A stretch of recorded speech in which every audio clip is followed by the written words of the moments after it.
The wind, it howled like a banshee that night, whipping Ilara's hair across her face, stinging her eyes with ice. Her sisters, Lyra and Maeve, huddled against her, small bodies trembling, not just from the bitter cold, but from the terror that had become their constant companion. They were cargo, human cargo, jolting in the back of a rickety wagon, bound for a place that whispered of damnation, a raw, gaping wound in the earth called Blackwood Gulch. The mining barons awaited their arrival, awaited their purchase.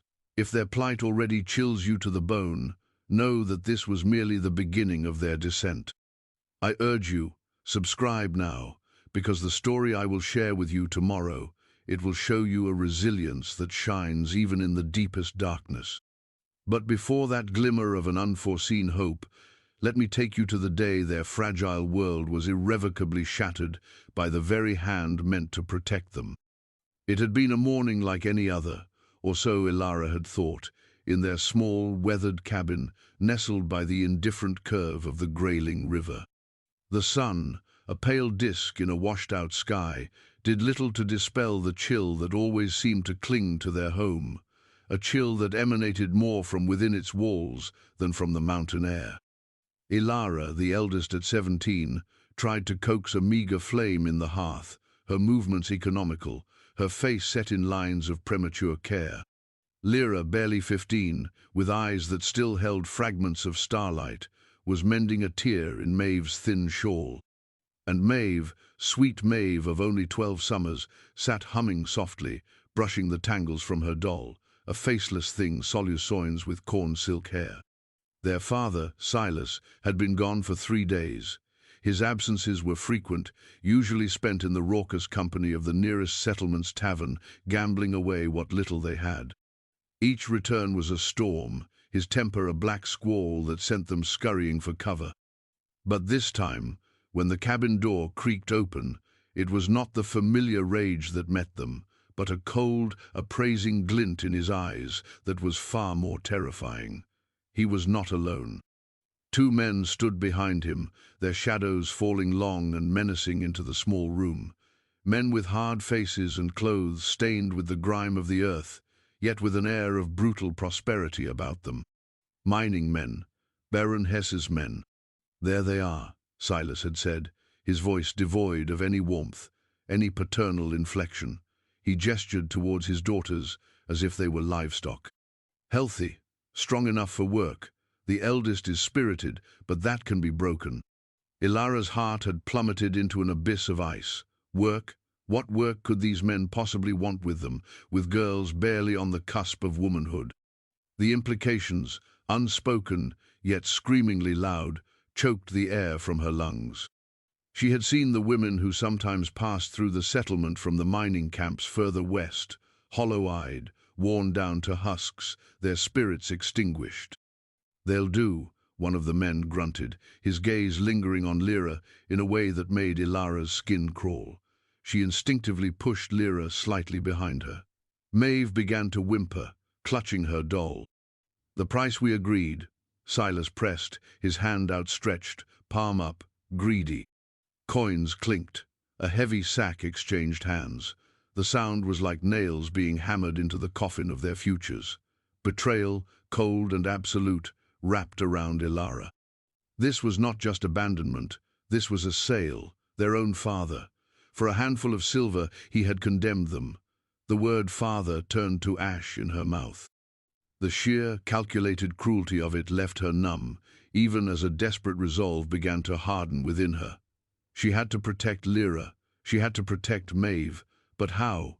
How, against this? They were given no time to gather belongings, no moment for farewells to the life they knew, meager as it was. Silas did not meet their eyes. He simply turned his back, the weight of the coins already a warmth in his pocket, a barrier against any flicker of conscience. The door of their home closed behind them with a dreadful finality. The journey began in silence, a suffocating blanket of despair. Hours passed. Each jolt of the wagon, each leering glance from their escorts, tightened the knot of fear in Ilara's stomach. The landscape grew harsher, the trees more sparse, the earth itself seeming to bleed red dust.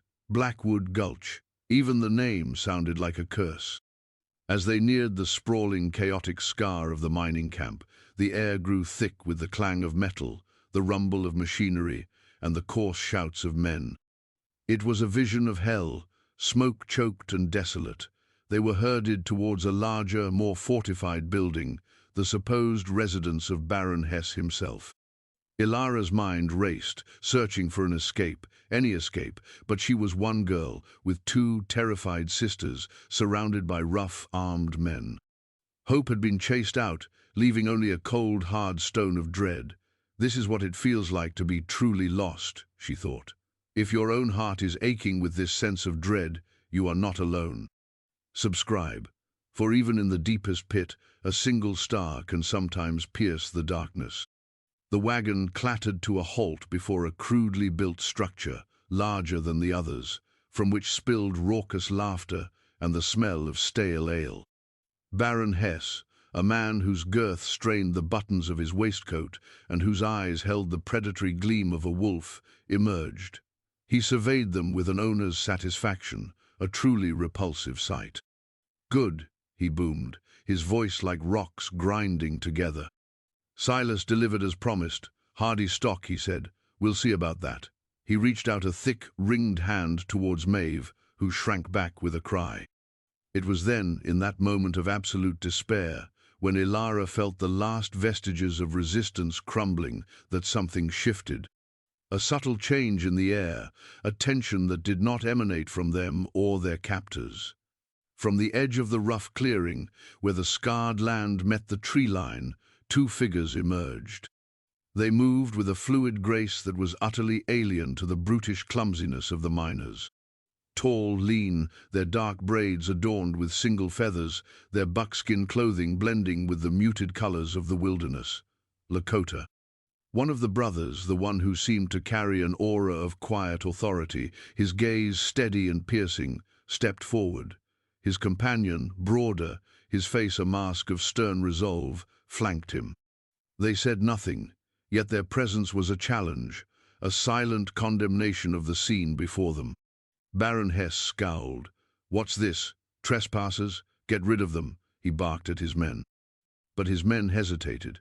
There was something about these newcomers, an unspoken power, a connection to the land itself, that gave them pause. The Lakota were not unknown in these territories, and their reputation was one of fierce independence and formidable skill. The first Lakota brother, Koda, as Ilara would later learn his name, raised a hand, not in aggression, but in a gesture that commanded attention. His eyes, dark and profound, met Ilara's. For a fleeting second, she saw not judgment, not threat, but something akin to understanding. It was a look that bypassed the filth and the fear, and saw the flicker of humanity still within her. "These ones," Koda said, his voice calm but resonant, carrying clearly over the sudden hush. He gestured towards Ilara and her sisters. "They are not for this place." It was not a request. It was a statement of fact. A ripple of disbelief, then outrage, crossed Hesse's face. "Not for this place? I paid good silver for them. They're mine." Mato, the other brother, shifted his weight, his hand resting near the knife at his belt. The movement was slight, almost imperceptible, but it spoke volumes. Ilara's breath caught in her throat. Fear, yes, but now a new, wild, improbable sensation, a spark, a tiny, fragile spark of hope. These men, these strangers from a world utterly different from her own, were intervening. Why, she could not fathom. But they were. Hesse's men, emboldened by their employer's fury and their own numbers, began to close in. "You Injuns got no say here. Clear out or you'll be—" What they would be, they never got to say.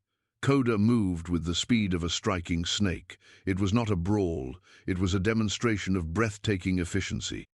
A pressure point here, a disarming move there. No wasted motion. Mato was a whirlwind of controlled power beside him, his movements deflecting, blocking, turning aggression back on itself. It was over in moments. Several of Hesse's men lay groaning on the ground. Others backed away, their bluster gone, replaced by a wary respect. The scene had a stark brutality, yet there was no malice in the brothers' actions, only a fierce, protective intent. The sheer unexpectedness of it all, the sudden shift in power, was stunning. If this courage has your pulse racing, tap subscribe, because the journey these souls undertake is one of unflinching bravery. Baron Hesse, his face purple with rage, sputtered, but even he seemed to realize he was outmatched, at least for now. He was a man of money and influence, not a fighter. Koda turned back to Elara. He extended a hand, not to grab, not to command, but to offer. "Come," he said simply. His eyes held no guile, only a steady reassurance. Elara looked at his outstretched hand, then at Lyra and Maeve, their faces pale, but their eyes wide with a dawning awe. She took a deep breath. The alternative was unthinkable. This was a leap into the unknown, but the known was a certainty of horror. She reached out and took his hand. It was strong, calloused, but surprisingly gentle. "My sisters," she whispered, her voice hoarse.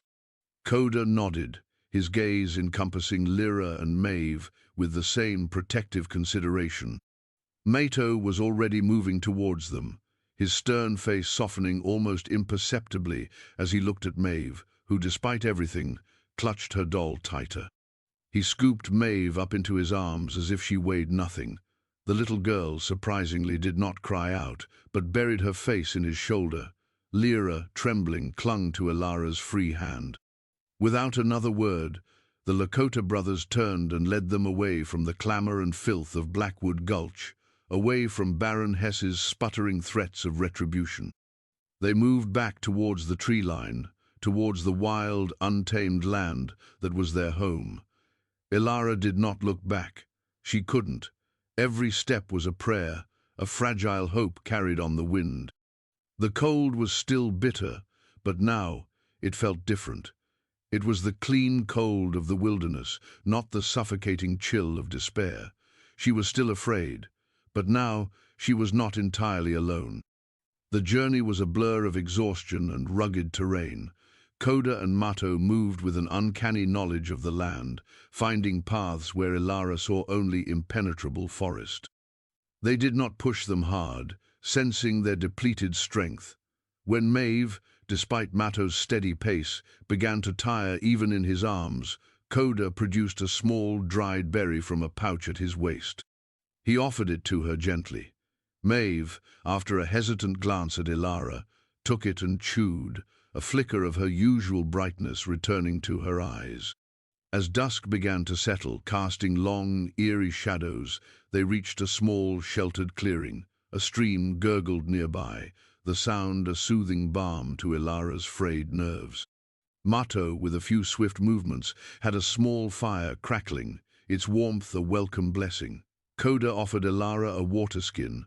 The water was cool and clean, tasting of earth and sky. It was the sweetest thing she had ever tasted. They said little, the brothers. Their communication was often in glances, in subtle gestures. Yet, Elara felt a sense of safety she had not known for days, perhaps years. These men, who had appeared like spirits from the forest, had asked for nothing, explained nothing. They had simply acted. Their quiet competence was a shield. Lyra, huddled close to the fire, finally stopped shivering. Even Maeve, nestled beside Mato, who had draped a piece of his own fur-lined cloak over her, seemed to be breathing easier.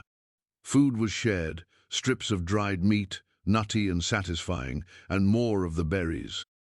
It was simple fare, but eaten in the glow of the fire, under the vast, star-dusted sky, it felt like a feast. Elara watched Koda as he stared into the flames, his profile noble, his expression unreadable. What did they want? Why had they done this? The questions churned within her, but she was too weary, too overwhelmed by the sudden reprieve to voice them. For now, it was enough to be warm, to be safe, to see her sisters momentarily at peace. She allowed herself a small, fragile moment of gratitude, just a moment. Because the memory of Baron Hesse's face, contorted with fury, was a cold shadow at the edge of her awareness. He would not forget. He would not let this go. And this realization, It sends a shiver down your spine, doesn't it? Subscribe. I promise you, tomorrow's story will prove that true courage often means facing the shadows again and again. Days turned into a week. The Lakota brothers led them deeper into their lands, to a secluded valley where their small band had made a winter camp. It was a place of stark beauty, sheltered by pine-clad ridges, a river winding like a silver ribbon through its heart. Tipis stood like sentinels, smoke curling from their peaks, promising warmth and life. They were met with curiosity, but not hostility. An older woman, her face a tapestry of wrinkles and wisdom, greeted Koda and Mato with affection, then turned her assessing gaze upon Ilara and her sisters. Her name was Chimalis, Koda explained, his English careful but clear. She was an elder, a keeper of stories and healing. Chimalis spoke little English, but her eyes were kind. She led them to an empty tipi, smaller than the others, but clean and dry. She provided them with softer furs for bedding and simple, hardy clothes to replace their tattered garments. She showed Ilara how to tend the small fire pit, how to prepare the unfamiliar roots and herbs she brought them. Slowly, Ilara began to breathe again. The constant tension in her shoulders eased. Lyra, always more adaptable, began to pick up a few Lakota words, her laughter sometimes echoing in the crisp air as she played with the camp children, who, after initial shyness, accepted her and Maeve with innocent curiosity. Maeve, quiet and observant, seemed to find a particular solace in Mato's stoic presence. He would sometimes carve small figures for her from scraps of wood, his large hands surprisingly deft. He never spoke much, but his actions were a language of their own. Ilara spent much of her time with Chimalis, helping with chores, learning the rhythm of this new life. It was a life of hardship, certainly, dictated by the seasons and the land, but it was a life of dignity, of community, a life where people were not bought and sold. She learned to grind corn, to identify edible plants, to read the signs of the weather in the sky. Chimalis taught her with patience, her gnarled hands guiding Ilara's. Koda was often away, hunting with Mato and the other men, but when he was in camp, Ilara found herself drawn to his quiet strength. He would sometimes share stories of his people, of the spirits of the land, of the importance of balance. He never pried into her past, never asked about the horrors they had fled. He simply accepted their presence, offered his protection without condition. He treated her with a respect that was entirely new to her. He saw her not as a possession, or a burden, or a victim, but as Ilara, just Ilara. And in his gaze, she began to see herself differently too, not as broken, but as resilient. One evening, as they sat by the communal fire, the scent of roasting meat filling the air, Koda sat beside her. He held out a small, intricately beaded pouch. "For you," he said, "to keep safe what is precious." Ilara opened it. Inside, nestled on soft deer hide, was a smooth, grey stone veined with white. It was simple, yet beautiful. "It is a river stone," Koda said. "It has traveled far, been shaped by water and time. It is strong." He looked at her, and she understood his meaning. Tears welled in her eyes, tears not of sorrow, but of a profound, burgeoning gratitude. "Thank you," she whispered, her voice thick. It was more than a stone. It was an acknowledgement. It was a promise. But peace, Ilara was learning, was a fragile thing. One morning a scout returned to the camp, his face grim. He spoke rapidly to Koda and the other men in Lakota, his gestures urgent. Ilara, her understanding of the language still rudimentary, caught only a few words. White men, searching, 3 girls. A cold dread seeped back into her bones. Baron Hess, and perhaps her father. They had not given up. They were looking for them. The sanctuary they had found, the fragile peace they had begun to build, was threatened. Her first instinct was panic, a desperate urge to flee, to hide her sisters. But then she looked at Koda. His face was set, his eyes narrowed, but there was no fear in them, only resolve. He met her gaze. "They will not take you," he said, his voice low and firm. This is our land. You are under our protection." The camp stirred with a quiet efficiency. It was not a panic, but a preparation. The women and children were moved to more secluded teepees further up the valley. The warriors, Koda and Mato among them, checked their weapons, their faces grim but determined. Ilara felt a surge of terror, not just for herself and her sisters, but for these people who had shown them such kindness, who were now willing to risk themselves for strangers. Lyra clung to her, her face pale. Maeve, sensing the tension, sought out Mato, her small hand slipping into his. He rested his other hand on her head, a silent reassurance. Ilara knew she could not just hide. She had to do something. She was no warrior, but she was not helpless anymore. She had learned things. She knew the valley now, some of its secret places.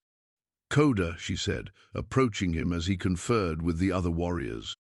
"I know these men. I know how their minds work. Baron Hess is greedy, but he is also a coward. Our father, he is driven by desperation and spite." Koda listened intently. He valued her insight. This in itself was a revelation to Ilara. Her voice, her opinion, mattered. He asked her questions about Hess's likely tactics, about Silas's possible motivations beyond just reclaiming them. Could he be leading Hess's men? "He might," Ilara admitted, the thought a bitter pill. "He knows the way we came, parts of it. And he would do anything for money, or to save his own skin if Hess threatened him." The men who were coming, they weren't just abstract enemies. They were the embodiment of the cruelty she'd known. The thought of them finding this peaceful place, defiling it, made her sick. If you are feeling that righteous anger, that fear for what is pure and good, then you understand the stakes. Subscribe. Because the fight for what is right is a story that must always be told. The plan was simple, yet dangerous. They would not wait for Hess's men to find the main camp. Koda, Mato, and a small group of warriors would intercept them in a narrow pass a few miles away, a place where their knowledge of the terrain would give them an advantage.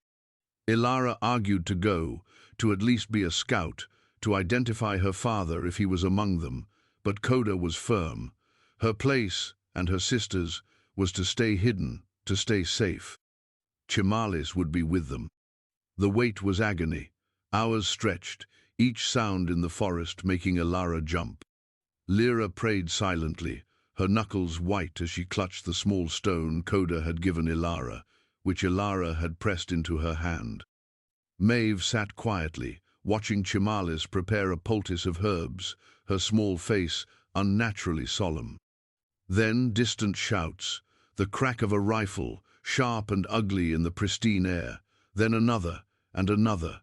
Ilara's heart hammered. She imagined Koda, Mato, facing those brutal men. She pictured her father's cruel face, Baron Hess's leering satisfaction. The sounds of conflict drew closer, then seemed to recede, punctuated by Lakota war cries that were both thrilling and terrifying. Finally, after an eternity, silence descended again. A heavy, uncertain silence. Chimalis put a calming hand on Ilara's arm, but her own eyes were fixed on the entrance to the valley, waiting. It was Mato who appeared first, supporting a wounded warrior. His face was grim, streaked with dirt and sweat. Then Koda, walking steadily, but with a weariness that spoke of a hard fight. He had a cut above his eye, bleeding freely, but he was alive. He was alive. Relief washed over Ilara so intensely, her knees nearly buckled. "They are gone," Koda said, his voice raspy. "They will not trouble this valley again." He explained that Silas had indeed been with them, guiding Hess's men. There had been a fierce skirmish in the pass. Several of Hess's men were dead or badly wounded. The rest, including Hess himself, had fled, their appetite for confrontation lost in the face of the Lakota's fierce defense and superior tactics. "And my father?" Ilara forced herself to ask, her voice barely a whisper. Koda's gaze softened with a hint of sorrow. He chose to fight with them. He did not survive. Ilara felt a strange mixture of emotions, a flicker of something that might have been grief for the father he should have been, quickly overshadowed by a profound, if somber, sense of release. The final tie to that old, cruel life was severed. It was a harsh justice, but it was justice nonetheless. She looked at Koda, at the blood on his face, the weariness in his eyes, and knew the price that had been paid for their freedom. The immediate threat was gone, but the confrontation left its mark. The Lakota had defended their own and the sisters, but it was clear that their presence, so close to the encroaching settlements, would always carry risk. A council was held. Ilara, to her surprise, was invited to sit and listen, Koda quietly translating for her. The discussion was solemn. Some argued for moving the entire camp further west, deeper into the untouched territories. Others, like Koda and Mato, felt a responsibility to this land, their ancestral home. In the end, a compromise was found. The main band would indeed seek safer grounds for the deep winter, but a small group, including Koda and Mato, would remain, to watch, to guard, and to maintain their connection to this valley. "And you?" Koda asked Ilara later, as they stood by the river, the water flowing steadily over the stones. "You and your sisters are free to go with Chimalis and the others. You would be safe there." Ilara looked at Lyra and Maeve. Lyra was no longer the terrified girl from the wagon. She was stronger, her eyes brighter. Maeve, though still quiet, had found a steadfast protector in Mato and a surprising resilience within herself. They had found a measure of peace here, a sense of belonging they had never known. And Ilara. Ilara looked at Koda. In his eyes, she saw not just a rescuer, but a partner, a future she hadn't dared to dream of. "This place," she said, her voice soft but firm. "This valley, it feels more like home than any place I have ever known. If you will have us, we would stay." A slow smile spread across Koda's face, transforming his usually serious features, making her heart leap. "We would have you," he said. It was a simple declaration, but it held the weight of a vow. And so, they stayed. Ilara, Lyra, and Maeve became part of the small community that weathered the changing seasons in the valley. Lyra's laughter became a familiar sound, and she learned the Lakota tongue with astonishing speed, bridging worlds with her youthful spirit.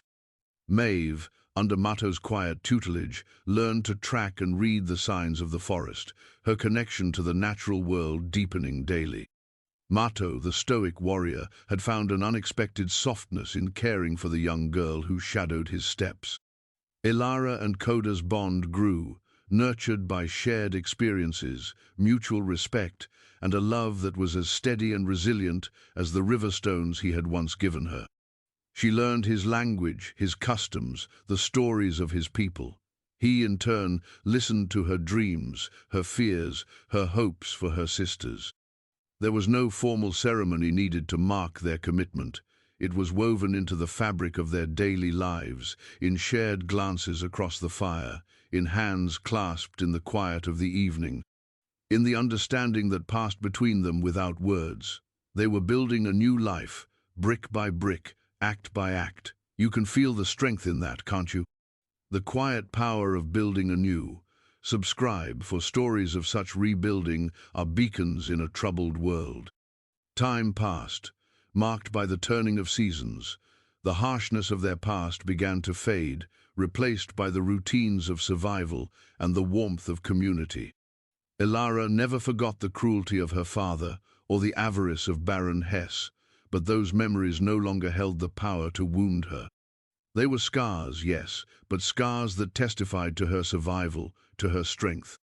One spring morning, several years later, Ilara stood by the river watching Lyra, now a young woman graceful and confident, teach a group of children a string game she had learned. Maeve, taller now, her eyes holding a keen intelligence, was returning from the forest with Mato, a basket of early berries in her hand. They were laughing, a comfortable, familiar sound. Koda came to stand beside Ilara, his arm settling around her waist. She leaned into his strength, a familiar comfort. In her arms, she held their own child, a son with Koda's dark eyes and her own determined spirit. They had named him Tuokahe, meaning firstborn or leader. "They are happy," Koda said, his voice soft, his gaze on her sisters. "We are all happy," Ilara corrected gently, her heart full. She looked around the valley, at the smoke rising from the tipis, at the children playing, at the quiet strength of the people who had become her family. This was home. This was peace. This was love, hard-won and precious. She thought of the journey that had brought them here, the terror, the despair, the unexpected rescue. She thought of the cruelty of one world and the profound kindness of another. Justice had not come from any magistrate or lawman, but from the courage of two Lakota brothers and from the resilience of three sisters who had refused to be broken. Their new life was a testament to the enduring power of hope and the unbreakable bonds of a family forged not by blood alone, but by love, loyalty, and shared survival. The past was a shadow, but the future, here in this valley, under the vast, watchful sky, was bright with promise. Their story was one of profound loss, but also of profound gain. They had lost a father, but found brothers. They had lost a cruel mockery of home, but found a true sanctuary. Ilara knew their journey was a reminder that even from the deepest betrayal, resilience could blossom, and that out of the harshest injustice, new beginnings, true and strong, could be forged. The wind still carried stories through the valley, but now they were stories of courage, of hope, of a family that had found its place against all odds. And so their lives unfolded day by day, season by season, a tapestry woven with threads of hardship, yes, but illuminated by the incandescent glow of love and belonging. The cruelties of the world beyond their valley still existed. Ilara knew that, but here they had carved out a space where kindness was the law and courage was the currency. She often thought of other girls, other vulnerable souls, caught in the cogs of greed and indifference. Perhaps, one day, she and Koda and their growing family could extend their protection, their sanctuary, even further. That was a hope for the future. For now, there was peace. What they built was more than just survival. It was a testament to the strength found in unexpected places and the families found in unexpected hearts. If their journey from darkness to light has touched your spirit, I ask you to subscribe. Because tomorrow, let me introduce you to another miracle, another story where hope refuses to be extinguished, where the human heart proves its incredible capacity to heal and to love.